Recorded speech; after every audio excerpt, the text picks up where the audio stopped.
Let's continue previewing Euro 2024 Match Day 2 action on Thursday this week with Denmark and England. And if you're looking for more Euros picks or Copa America picks, be sure to give this video a like and subscribe to the channel to get more. Now let's look at Denmark's first game. The Danes come into Match Day 2 off a 1-1 draw with Slovenia. Certainly not the result they would have wanted. They did lead with an early Eriksson goal in the 17th minute, though. They also let in shots 16-11, shots on target 4-2, possession 68%, and corners 9-5. But Slovenia certainly had their chances throughout that game. They finally did take one late in the 77th minute to draw level at 1-1, which is how that game would end. Now, they have just one loss in 13. Denmark do, and they've scored in 13 of 15, but in allowing a goal in that last game, they've allowed a goal in 10 of 15. And both teams to score bets have gone 9-6. This is also only have one win in their past 6 Euros group stage games as well. That's Denmark. For England, their game against Serbia had a combined 11 shot attempts. That's the lowest at a Euros game since going all the way back to 1980. So,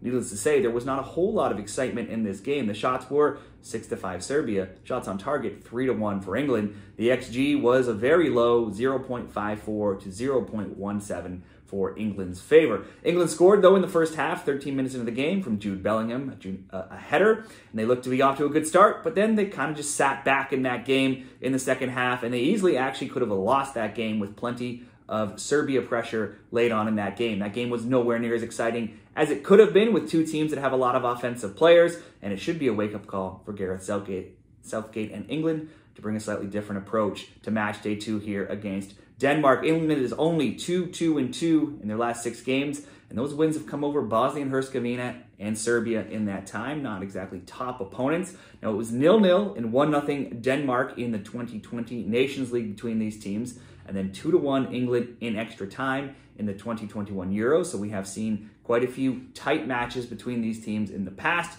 The odds for this game make England odds-on favorites at -150. The draw, +250. Denmark are huge outsiders. If you think they can win, you'll get a big price here at +475 over at Bet365. I think perhaps we could see another draw here, which isn't a great result for either of the teams, but neither is it a terrible result with each picking up, would obviously each get a point. Both teams to score could be an option as well, given the talent England has up front, but also them having some defensive players missing or injured, like Luke Shaw. Under 2.5, certainly an option, -150 at Bet365. England is actually the first team in Euros history to keep 5 straight clean sheets in the group stage.